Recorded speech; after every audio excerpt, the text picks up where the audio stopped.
Who had that that passage in their wedding? Anyone? My parents did. Your parents, yeah.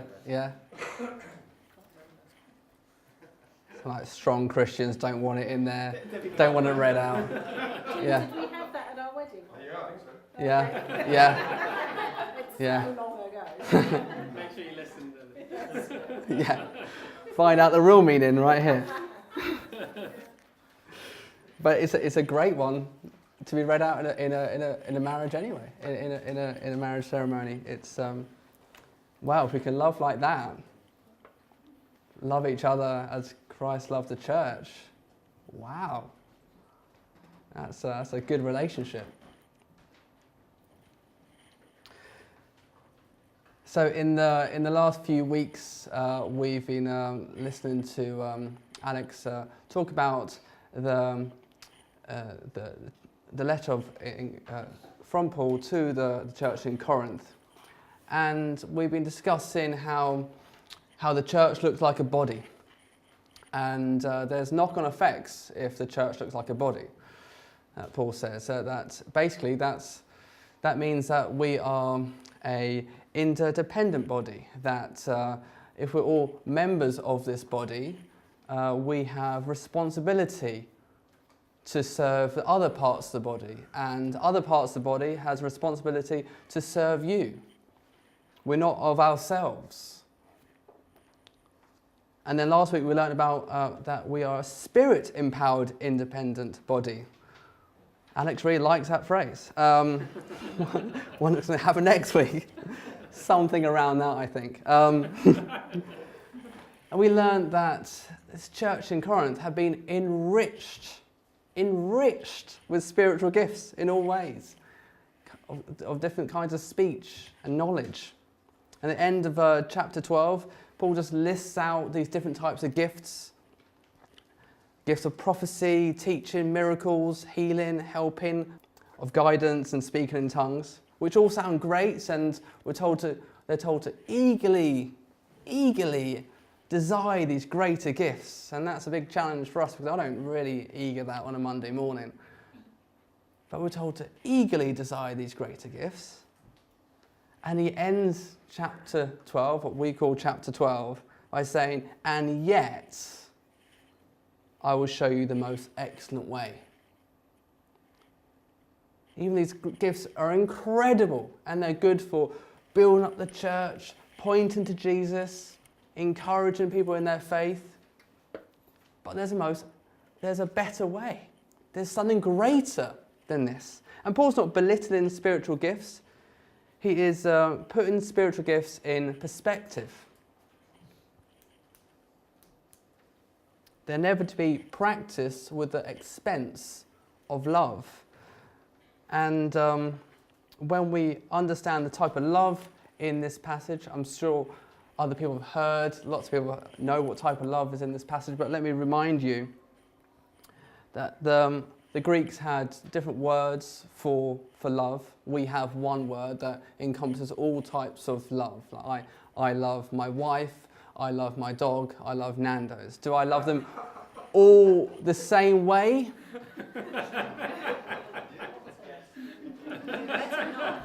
Is there different ways? Yeah, I mean, Otto's high. And people know I love Nando's. So, but people know I love my wife. Do I love them differently? Yes. Yes, I do. Praise the Lord. Praise the Lord.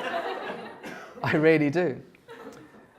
So in Greek, there's a word of love that describes romantic love, a word to describe friendship love, a common goal people have with each other, a word to describe affectionate love, and a word to describe what we're going to talk about today, sacrificial love, self-given love, the most radical love out there, agape. And a good example would be on earth, let's say if a mother with an infant, and that infant is getting loved, not by anything it's done itself, just by merely the love the mum shows to that infant. The infant's not even doing anything in return for this, not even a smile. But yet, the mother loves and is dedicated in serving this little infant. All the infant does in return is cry and demand things. A more close example to the example we're going to be talking about is what Jesus did on the cross. And that kind of summarizes what agape love is. So in Ephesians, in your inside of your booklet today, Ephesians 2, God, being rich in mercy, because of his great love with which he loved us, even when we were dead in trespasses, made us alive together with Christ. By grace you have been saved. We've done nothing to deserve this sort of love from God. It's not by what we've mustered up. We haven't been so great for God to say, right, I love you. We've in fact gone so far away from God's standards. We're only saved by the love that God has for us. And that love looked like Jesus dying in our place. Our aim is that we love others, our church family, our brothers and sisters, in this sort of way. Kind of a life-giving way, a self-giving way.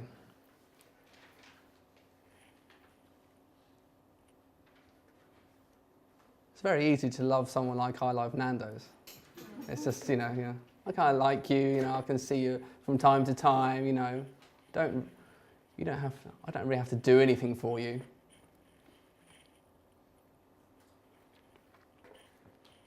So our aim is found in 1 John. It can be summarised in 1 John, again on your booklet. This is how we know what love is. Everyone starts singing. Jesus Christ laid down his life for us, and we ought to lay down our lives for our brothers and sisters. So agape love is not based on feelings and based on our sort of standards. It's based on the love that God has given us. Love that we don't deserve. So how can we replicate this sort of love? Because our love has limits. Our love has kind of strict boundaries sometimes. Our love is conditional. I'll love you if you do this. If you do that, I'll love you. That's not agape love at all. But that's how we feel most of the time. And if you do this, well, I'm not going to love you at all. So the answer for this body of Christ that's now spirit empowered is to love each other the way that God has loved us. And to be able to love like God, it has to come from the source of love. So, the title I've given this talk is Love is Greater Than Gifts in the Wait to Fully Know Jesus.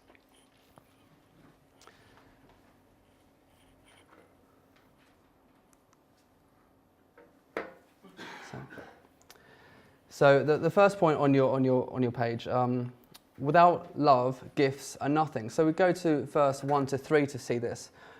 Paul kind of starts by describing the value and the effectiveness of spiritual gifts if they're done without love. So let's get going. Verse 1. If I speak in tongues of men or of angels, but do not have love, I am only a resounding gong or clanging cymbal. Basically, Paul addresses the first gift, which is the gift of tongues, which should sound like a heavenly language, but if done without love, it's a really, really annoying sound. It's like me singing worship to you. Verse 2, if I have the gift of prophecy and can fathom all mysteries and all knowledge, and I have the faith that can move mountains, but do not have love, I am nothing. Paul addresses 3 gifts there. He addresses prophecy, knowledge, and faith. I mean, if you had a gift of prophecy, it'd be very hard not to have a proud problem, wouldn't it? It'd be pretty hard to kind of keep that under wraps. Like, you can prophesy. Wow. Well, faith. A faith that can heal. That'd be pretty amazing. What about faith that can move mountains? What about all knowledge? Yeah, you're pretty good, right? You're pretty good. You know it, but you're going to keep trying to keep yourself looking humble, but really deep down, you're something. But Paul says, but if you do these things but don't have love, I am nothing. 0. It's like you didn't do it, like it doesn't count for anything. Verse 3, if I give all I possess to the poor and give over my body to hardship, that I may boast, but do not have love, I gain nothing. That's pretty physical hardship there. That's really getting persecuted for your faith. So Paul's describing the gift of helping there. And we know from Jesus teaching that when we give in this type of way, there'll be a reward. But Paul's saying if you do that type of giving, but without love, it's nothing. Again, 0. Nothing. And nothing really means nothing. I mean, how much of our Christian lives have come to nothing? A scary thought. All these years of ministry, in God's eyes, have come to nothing if we haven't done it in love. If we haven't done it in the sacrificial, self-giving love.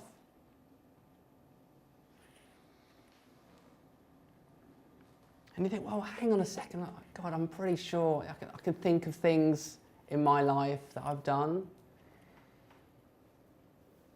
But in the psalm last week, you have searched me, Lord, and you know me. God knows our thoughts, our motives behind everything we do. And if love is not in those list of motives, it's counted for nothing.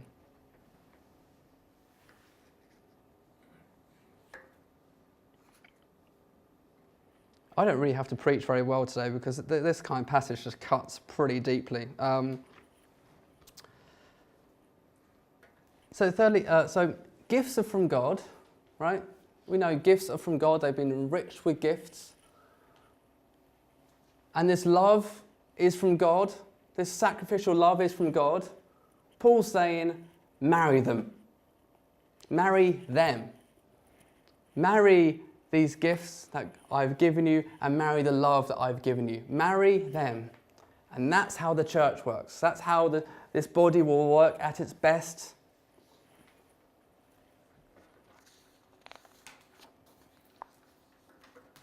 Then we go into the definition of love. So, 4-7 on your sheets. I'll just read it out. Love is patient. Love is kind. It does not envy. It doesn't boast. It's not proud. It does not dishonour others. It is not self-seeking. It's not easily angered. It keeps no record of wrongs. Love does not delight in evil, but rejoices with truth. It always protects, always trusts, always hopes, always perseveres. And just like it, cuts our hearts when we weigh our love against those standards, against what real agape love is. It would have cut the hearts of the first readers, the church in Corinth. If they loved in the way that is described here, Paul would have written a very short letter.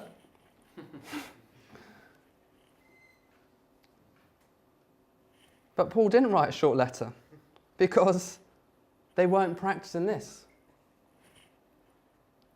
I mean, love does not boast. Oh, that's a huge thing for that church. They are boasting of all their wisdom. They are boasting of their leaders that they follow. And boasting is a big one for us as well, isn't it? It's very hard not to boast. I find it quite hard not to boast. I kind of think of myself as being all right, and then I kind of want people to say that, or at least appreciate that. So you can guide the conversation for them to say, "Hey, you're great." Oh, thank goodness, I got this. Yeah. It's not proud though.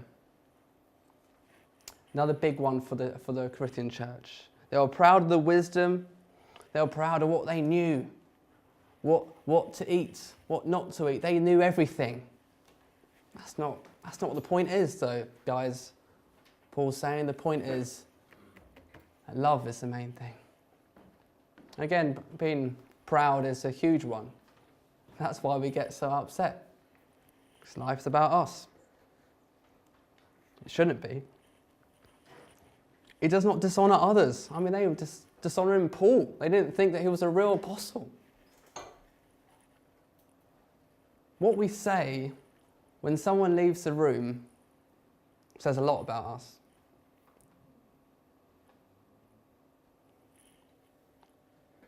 But we're meant to honour each other, honour others. Put someone there, not over there, not stamp on them. Honour others, not dishonour. It's so easy to stamp on someone, isn't it? When they're not there.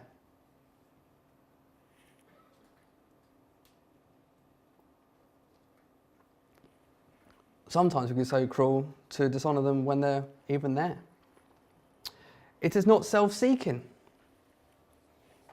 And here this kind of counterbalances what we're going to hear about in a few weeks' time about how the church is controlling themselves with their gifts in church. That if they were not self-seeking, they would use their gifts properly. How hard is it for us not to self-seek? It's not easily angered. Ooh. It keeps no record of wrongs. A classic one's marriage, isn't it? Someone just brings up something, you're in an argument, someone can bring up, this doesn't happen in my marriage, but someone can bring up something that someone's done 10 years ago. What? You remember that? Really? Because you kept a record of wrongs. Who doesn't keep a record of wrongs? God. That's why God can love us. Love does not delight in evil, but rejoices with the truth. I mean, they were rejoicing over terrible things. They were rejoicing over their so-called freedom they had, which let them have this terrible sexual immorality. Rejoicing over that. Paul says in chapter 14 later on, in regard to evil, be infants. Literally don't know it.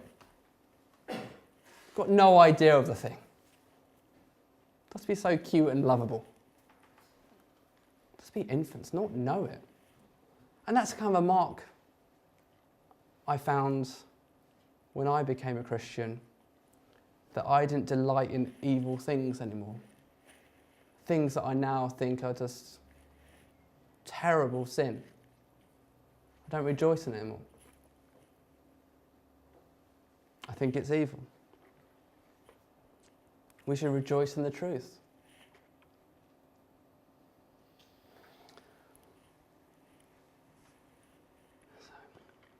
So the priority is to love like this. That's how God loved you, and that's how we should love each other. In a very self-given way. And the gift is not obscuring the pursuit of loving each other. I was quite, I was really annoyed, well, not annoyed, but I really didn't want to miss, knowing this talk and knowing what I think it means is, I really don't want to miss today's setup. I was like, I can't pursue the gift that I'm trying to pursue and not love Al by not being able to show up to set up. I was like, oh my goodness, I really got to do this. I thank you, my brother Connor. He came in to rescue everyone. But we should be pursuing love more than pursuing gifts.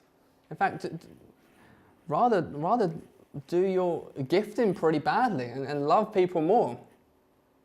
God will appreciate that a lot more.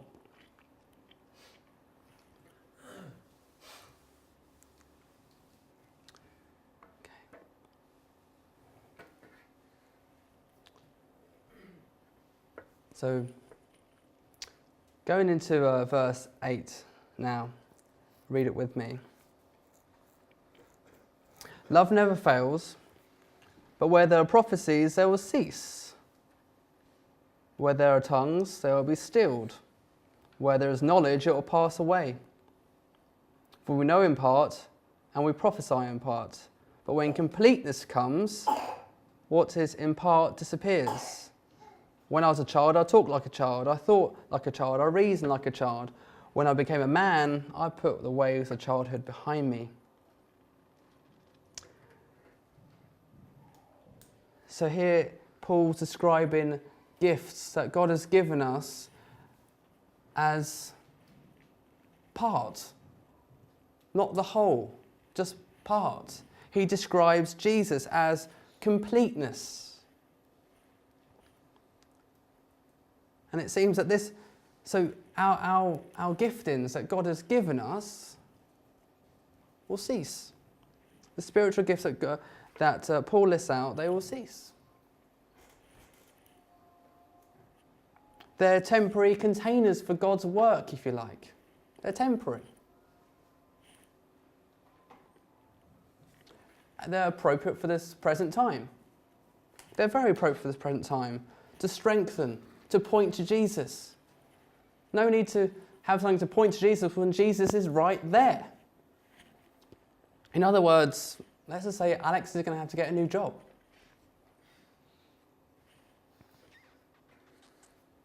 When?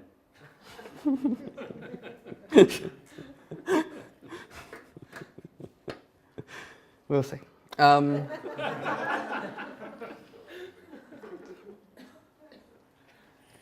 You won't need these anymore. You got me. I make things complete. That's not you. My goodness. Dear me. I'll pack my bag. Way to put me off. Okay, so I guess it's like a bad analogy would be like, you know, when you go to have a flight and then you want to print off your boarding pass, it's the last thing you do, you got no paper, you find this kind of old sheet of paper with something else on the back of it and you got no ink and you can have this terrible boarding pass and you come to the desk and oh, this is my boarding pass. They're like, do you want me to print off a new one? And and then you get this new one and it's on card and it folds real nicely into your passport. You use that then, don't you? You don't carry on with your terrible boarding pass that's flapping around everywhere. You chuck that away and you got the new boarding pass.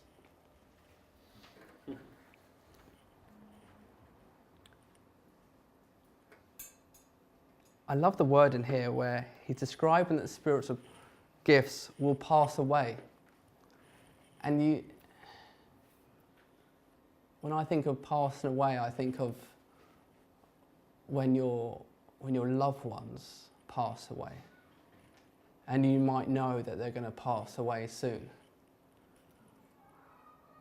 And then everything changes, doesn't it? Everything changes at one moment. Everything changes. What's your priority? To love them. That's the only thing you want to do, is to love them. And in the same way, you gain perspective when in those moments. The most important thing right now is to love them. If you had 1 year left with your loved one, the most important thing is to love them. Put everything else in life in perspective. And to know that giftings will cease, it should put everything in perspective. That it's not everything. It's not even a part of the whole. It says that part is going to go. It's going to just disappear.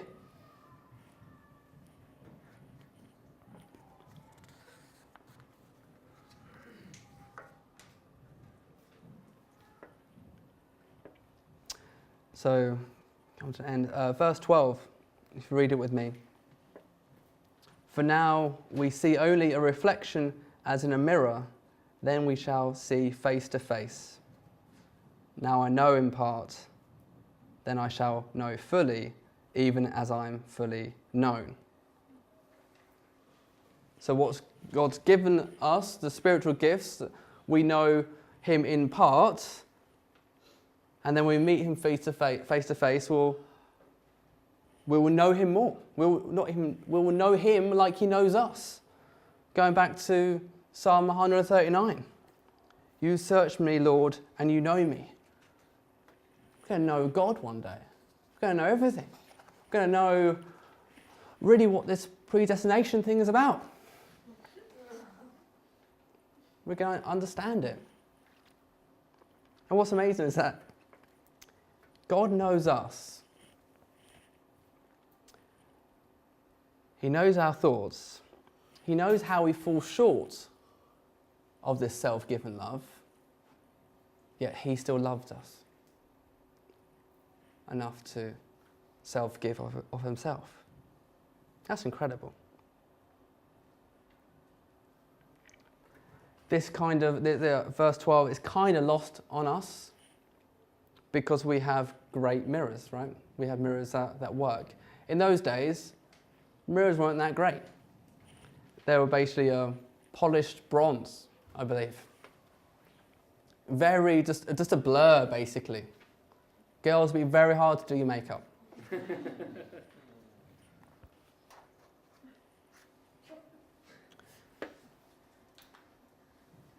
But when we see Jesus face to face, we won't need these spiritual gifts.